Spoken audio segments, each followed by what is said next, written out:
Bismillahirrahmanirrahim. Assalamualaikum warahmatullahi wabarakatuh.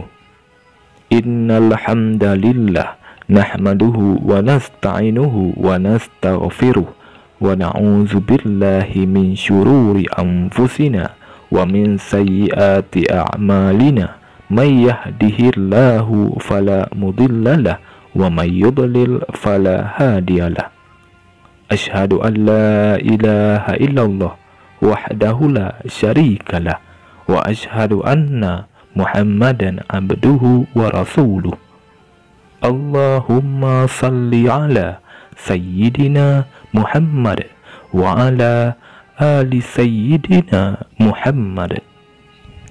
Syukur alhamdulillah kita dapat berjumpa kembali di channel ini.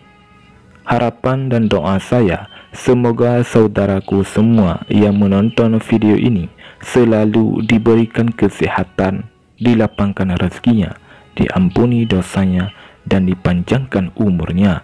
Amin. Amin. Ya Rabbal Alamin. Surah Al-Fatihah merupakan surah pertama yang ada di dalam Al-Quran. Surah ini terdiri dari 7 ayat dan termasuk dalam golongan surah Makkiyah. Dalam surah Al-Fatihah terkandung makna yang sangat dalam. Di antaranya adalah berbicara mengenai sifat-sifat Allah sebagai zat yang Maha Esa, satu-satunya Tuhan untuk semua makhluk di langit dan di bumi. Surah ini juga sering disebut sebagai surah pembuka yang memberikan pesan-pesan kepada seluruh umat manusia.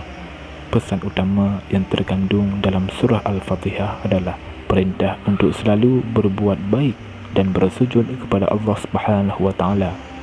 Selain mempunyai keutamaan yang sangat banyak ketika kita membacanya, ternyata surah ini juga sebagai asupan ruh dalam diri kita.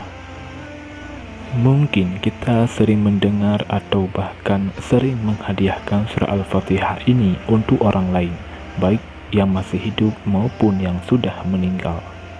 Akan tetapi, pernahkah saudaraku terpikir untuk menghadiahkannya kepada diri sendiri? Jika selama ini belum pernah, mulailah dari sekarang untuk sesekali membaca surat Al-Fatihah. Dan hadiahkanlah untuk diri kita sendiri, tujuannya supaya ruh dalam diri kita merasa segar dan tidak mudah rapuh iman. Lalu bagaimana cara menghadiahkan surah Al-Fatihah untuk diri sendiri? Saudara beriman yang dirahmati Allah Subhanahu wa Ta'ala, tata cara yang bisa kita lakukan setiap pagi setelah bangun tidur, duduklah sejenak. Kemudian tempelkan tangan kanan pada dada sebelah kiri kita, bagian jantung, lalu berikan salam pada ruh yang ada dalam diri kita. Untuk memberi salam, saudaraku semuanya bisa dengan Assalamualaikum, wahai ruh yang ada dalam tubuhku. Kemudian niatkan, ya Allah, saya hadiahkan surah Al-Fatihah ini untuk ruh dalam diriku sendiri, untuk lahir dan batinku.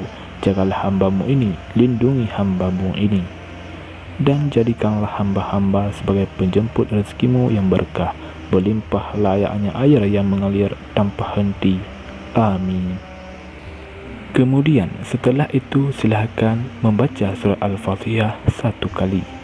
Setelah selesai mengucapkan syukur kepada Allah Subhanahu wa Ta'ala, dan silahkan jika ingin memulai aktivitas dari saudaraku semuanya.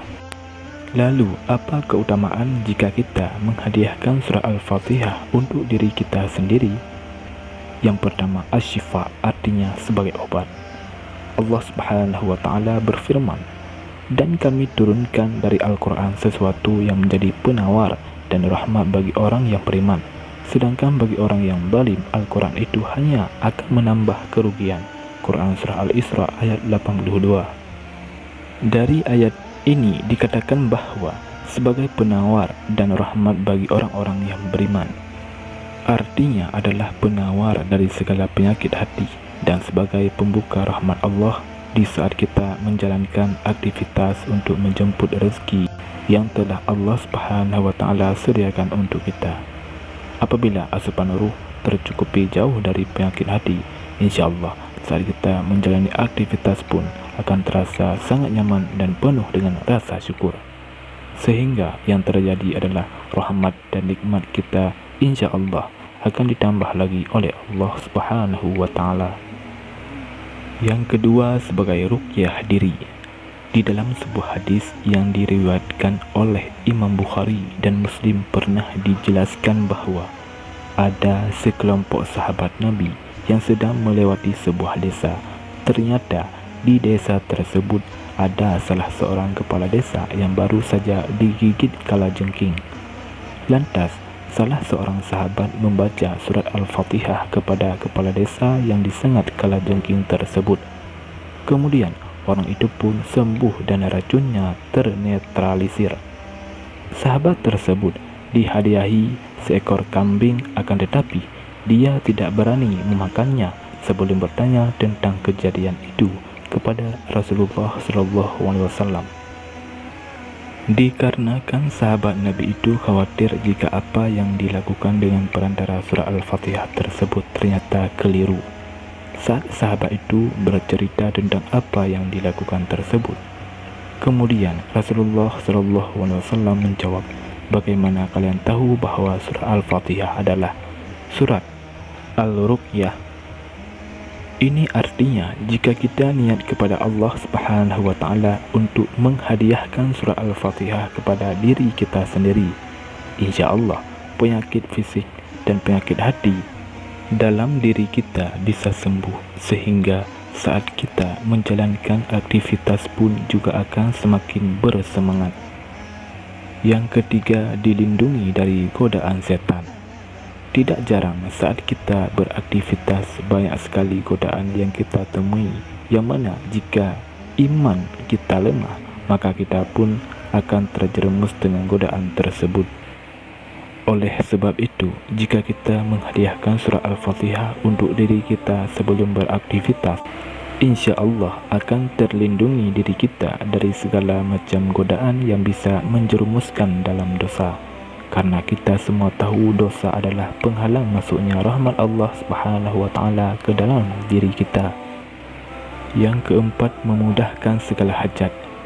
Setiap manusia punya hajat yang ingin dicapai, baik itu saat bekerja, sekolah, ataupun yang lain. Menghadiahkan surah Al-Fatihah untuk diri kita sebelum beraktivitas, insya Allah mampu memudahkan segala hal yang akan kita kerjakan di hari itu, sehingga rahmat yang Allah berikan bisa sampai kepada kita dan masih banyak hal lain yang akan kita rasakan sendiri. Bagi saudaraku yang belum pernah mencoba menghadiahkan surah Al-Fatihah untuk diri sendiri, tidak ada salahnya apabila mulai mencobanya. Karena ruh dalam diri kita pun juga butuh asupan nutrisi supaya iman kita tetap kuat. Semoga Allah Subhanahu wa Ta'ala selalu melindungi dan mengampuni kita dari segala dosa dan kesalahan yang pernah kita kerjakan. Amin ya rabbal alamin. Wallahu a'lam bishawab. Assalamualaikum warahmatullahi wabarakatuh.